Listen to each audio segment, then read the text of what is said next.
Pichincha Universal, generando noticias.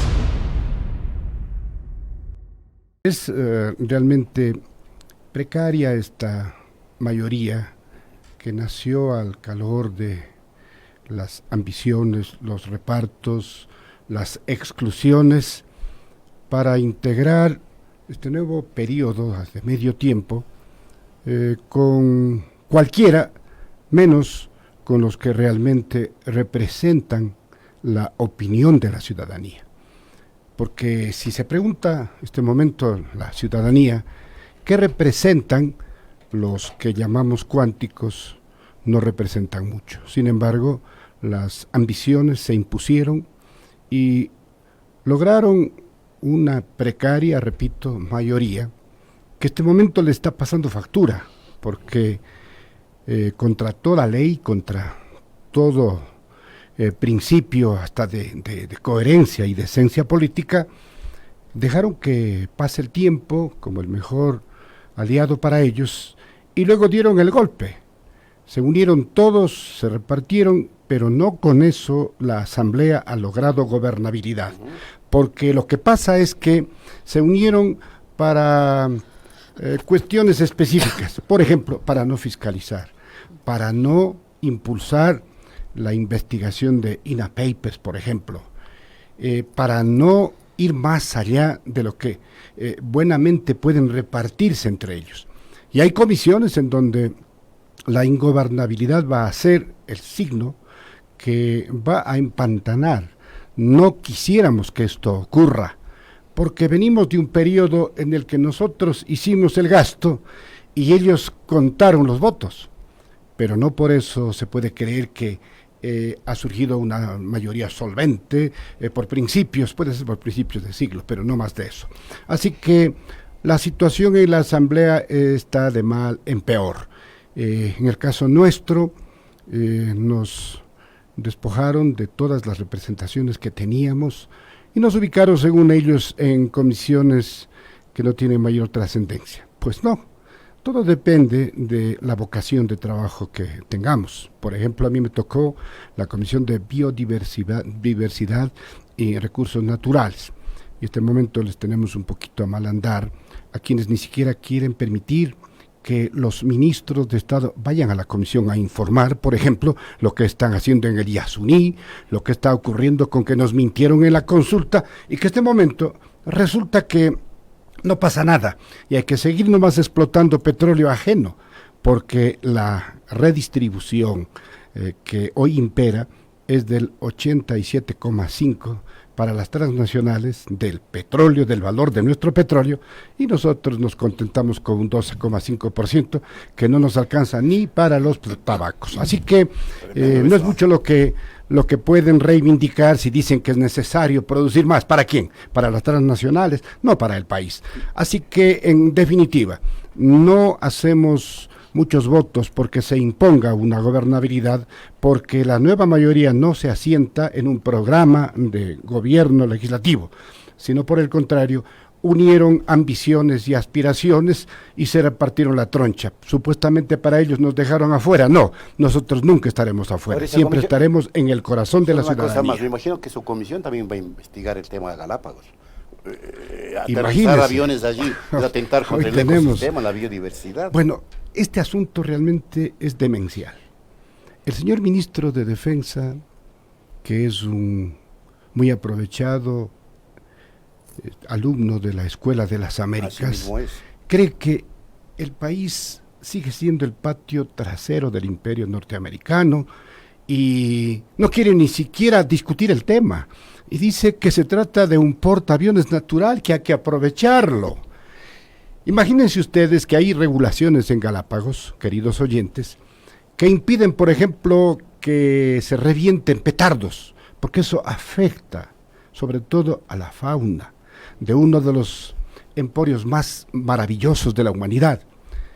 Y creen que la llegada y el decolaje de aviones, que dice va a ser muy de repente, unas 2 o 3 veces diarias, porque es una ubicación estratégica, está en el ombligo del mundo. Galápagos es un lugar estratégico en el planeta, pero no es para eso que Galápagos fue concebido.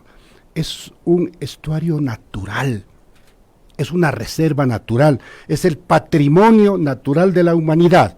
Y si contravenimos los cuidados a los que nos comprometimos como nación, convirtiéndolo en una base militar norteamericana, estamos poniendo en peligro inclusive esa designación con la que nos distingue el mundo a Galápagos. Así que desde la Comisión de Biodiversidad tenemos mucho que defender frente a estas actitudes demenciales de gente que cree que está por encima del bien y el mal. Sin embargo, nadie le dio un boleto en blanco. Aquí tienen que responder por el daño que le pueden causar a la sociedad ecuatoriana, afectando su entorno natural. Eso es gravísimo. Yo quería consultar, asambleísta, respecto de la composición de las fuerzas, la correlación de las fuerzas, virtual matrimonio entre el gobierno y Creo, pese a que su principal líder ha descartado que, por ejemplo, la nominación de gobernadora de la ex asambleísta Ana Galarza pueda corresponder a algún tipo de pacto para tener presencia en gobierno.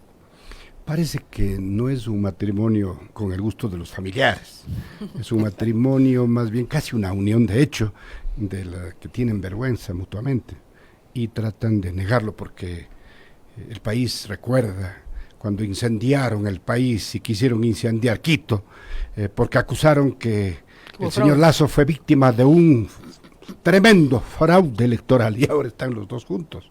Y ahora el supuesto fraudulento con la víctima del fraude están agarraditos de la mano, haciendo mayoría y llevándose como muy buenos vecinos.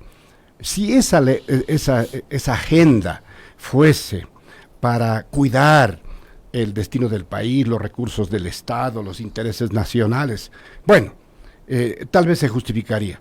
Pero si se trata de convertir a la banca en la primera actora para contar utilidades, y no precisamente porque están aportando ni están contribuyendo al aparato productivo, sino que están vendiendo servicios bancarios más caros cada vez, entonces se les cae la película. Y ese es un tema muy alarmante y que nadie lo está topando precisamente porque la banca es tan poderosa en el país. Las ganancias de la banca están en un incremento exponencial. Escandalosas. Si no están incentivando el aparato productivo, que es la razón de ser de una banca, con criterio y responsabilidad social, simplemente si ganan utilidades por meterle la mano a sus clientes, por servicios bancarios, esas utilidades son escandalosas. Y no es obsceno precisamente sacarle de la plata que no tiene en crisis al ciudadano de esta forma desde la banca, porque las tasas de interés, los refinanciamientos, la cantidad de elementos que son favorables, los costos financieros, están apuntando, no sé, me parece que era un 30% más de las ganancias en relación al año anterior, pero si es que, y fue algunas cifras reveladas incluso por el expresidente Rafael Correa, pero ha crecido de 300 a 600 millones de dólares, entiendo, las ganancias en cuestión de 2 años. Bueno, esa banca que no tiene compromiso con el país, que su única motivación es la acumulación de riqueza, sin ninguna responsabilidad con la patria, es la que quiere, y de hecho está gobernando. Este momento está gobernando. El señor Lasso, que ni se haga el de la vista gorda, él está gobernando. En la asamblea ellos facilitaron esa unión pegada con babas para crear un mare magnum que no es para una mejor gobernabilidad, sino para todo lo contrario. Es decir, santo y la limosna. Y no están apoyando al aparato productivo, esto hay que insistir. No es que la banca está cumpliendo su papel, lo que pasa que está encareciendo los costos y cobrando lo que les da la gana. Y nunca nos olvidemos, ecuatorianos que nos escuchan, ¿se acuerdan lo que dijeron del dinero electrónico? Particularmente el señor Lasso, que era un atentado en contra de la dolarización, que era una novelería creada por el presidente Correa, que era para destruir la economía del país. Pero en manos de ellos ha sido una panacea, ha sido una maravilla. Entonces, a los banqueros no hay que creerles mucho y sobre todo no hay que deberles, porque ellos son excelentes cobradores, nunca perdonan. Y aquí una lógica para el ciudadano común y corriente.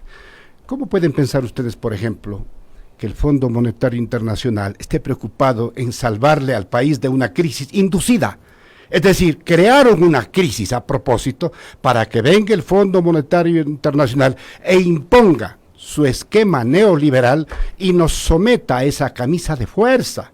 Pero yo hago una reflexión muy sencilla de la abuelita.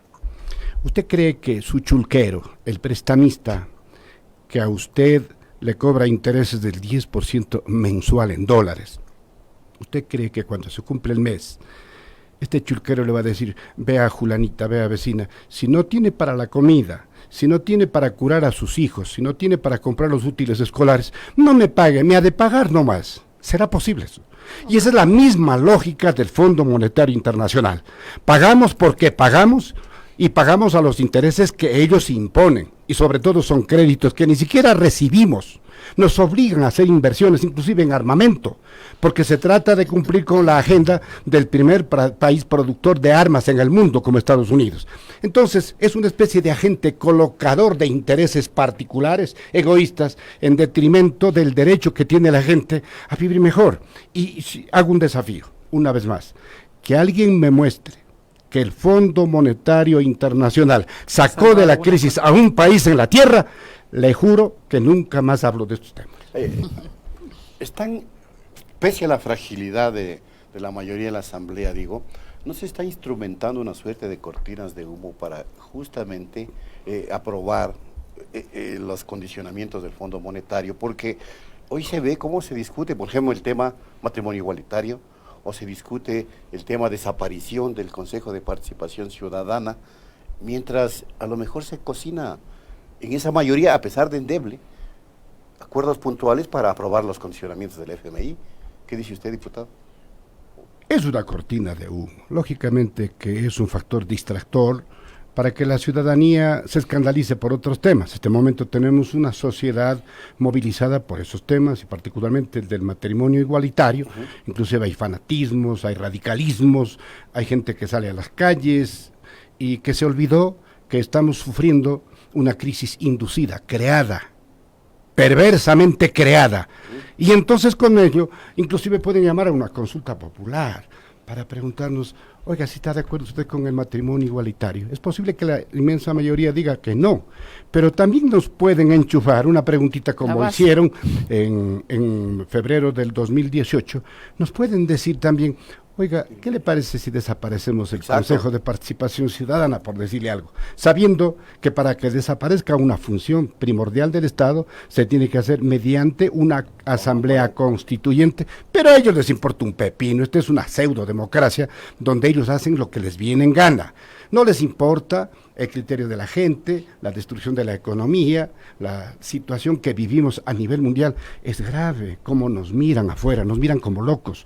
Nos dicen, ¿cómo es que hasta hace 2 años el Ecuador era un referente de defensa de los derechos humanos, de progresismo, de ubicar la educación como su primer empeño, su primera prioridad? Y ahora lamentamos, por ejemplo, la entrega a una nación extranjera desde nuestro territorio, como fue la entrega de Julian Assange, y que se diga que eso está bien, que eso es un acto de soberanía. Eso es absolutamente impresentable. No nos olvidemos que el señor presidente Roldós, después de los periodos de dictadura, creó lo que llamamos la doctrina Roldós, la carta de intención para reactivar la defensa y promoción de los derechos humanos, sobre todo en la región. Y ahí hay un principio: nada justifica la violación de los derechos humanos. Por manera que si alguien reivindica y dice, yo he actuado en atención a la soberanía del país violando los derechos humanos, ese es un acto de lesa humanidad. Ahora, volviendo al tema del Consejo de Participación Ciudadana, con esto creo que concluimos. Qué pena. Sí, estaban bien. Y conste que me han traído a más de los 2 meses. Claro, para eso hasta cerraron la radio. Pero volvemos con más fuerza, ¿no? Y esta es su casa, como bien lo ha dicho. Muchas gracias. Asambleísta, el tema del Consejo de Participación Ciudadana, en la posibilidad de que la ley admita algunas cosas. Consulta popular, si es que quieren hacerlo, tendría que o convocarle al presidente de la República o reunir las firmas del señor Balda o cualquier otro que quiera hacerlo desde la ciudadanía. Esto tomaría mucho tiempo. Tema de reformas en la ley, hay un candado precisamente para la Asamblea Nacional. Es decir, que tendrán de todas maneras un tiempo de actuación este Consejo, pese a todos los dardos que se le está enviando. Bueno, los auspicios para el actual Consejo de Participación Ciudadana no son los mejores, ¿no? Comenzó todo con el cálculo que hicieron los sectores de la derecha, que iban a barrer las elecciones y se iban a tomar los 7 puestos en el Consejo de Participación Ciudadana y Control Social. Les salió la grupera al revés y resulta que inclusive en este momento impera una mayoría que no se somete a ningún lineamiento, que realmente ejerce una política independiente del partidismo, pero muy apegado a los altos intereses nacionales. Y yo escuchaba, por ejemplo, los dardos, o más bien dicho, las alabanzas al sacerdote en tiempo de campaña, pero como él demuestra cómo piensa, se volvió el demonio. Entonces ahora le quieren quitar hasta la sotana. Claro, Entonces, claro. Con eso solo demuestran que son utilitaristas, manejan el esquema únicamente para buscar agua para su molino. Y este Consejo de Participación Ciudadana, que tiene legitimidad electoral, que fue fruto de la elección, pese a todas las circunstancias, y que se cansaron de soportar una verdadera ofensiva para dejarlos sin participación y sin siquiera posesionarse, ahora que ya están ejerciendo, y es una institución que representa el núcleo del quinto poder del Estado, vea usted las ofensivas que le vienen de todos lados. Esto demuestra que están yendo por buen camino. No nos olvidemos. Señor, los perros nos ladran. Sancho, no te preocupes, es señal que avanzamos. Más o menos así está este asuntito. Esperemos que este grupo de compatriotas que integran el acá se quebró, José Carlos Tuárez se quebró acá. O sea, hasta se le fueron las lágrimas de lo que él no esperaba que sea un linchamiento tan fuerte. Brutal, ¿no? Es que encontrar que no hay el eco en donde antes le dijeron lo contrario, eso es terrible. Y él denuncia que ha sido víctima de una ofensiva para cambiar sus criterios, para someterlo de parte justamente de sectores oficiales, y eso es grave. Y a denunciar a los banqueros, desafió a los banqueros a que lo toquen porque él va a continuar. O sea, como están las cosas, y si se da una consulta popular, que piensen 2 veces. Porque no son las circunstancias de febrero del 2018. Ahora están de capa caída. Ahora han cometido una serie de inconsecuencias, por no decir otra palabra más gruesa, de inconsecuencias con el pueblo que le eligió. Es realmente impresentable que estemos en plena vigencia con la agenda del banquero y de los sectores más retardatarios del país, que han segmentado el Ecuador para ellos como una hacienda propia. Nosotros creemos que al Ecuador le hace falta un baño de verdad. Y en la Asamblea no es el mejor escenario, pero ahí estamos, haciendo la pelea. Y les cuento una cosa, ya no somos 31 de la bancada, somos 32. ¡Ah, caramba! 32, ¿Quién se sumó? porque se incorporó Jofre Poma, de la provincia de Sucumbíos. Así que, capaz van sumando más. Y en esa línea yo creo que sí, vamos por esa línea. La gente como que va encontrando su verdadera razón de ser y su afán de representar a quienes le eligieron en el 2017. Muchas gracias. Muy amable. Y aunque sea por reelección algunos otros, de pronto. ¿Así? ¿Sí o no? Puede ser. También puede ocurrir aquello. Pero no en el caso del señor Poma, que evidentemente tendrá sus muy respetables razones. Y esperamos siempre que sean las mejores. ¿Cómo? Sí, efectivamente. Sí. Muchas gracias, asambleísta, por haber estado con nosotros. Y me alegro mucho que estemos de nuevo cumpliendo con el papel que nos corresponde. Ustedes haciendo lo suyo y nosotros compareciendo. Muchas gracias por eso y nos alegramos que nadie más intente jamás afectar al derecho a la libertad de expresión, que ustedes lo llevan con mucho profesionalismo y con sentimiento de patria. Así es. Eso a gente gracias. que no le gusta. Bueno. Claro. Pero toca justamente. Pichincha Universal. Aquí se escuchan bien las noticias.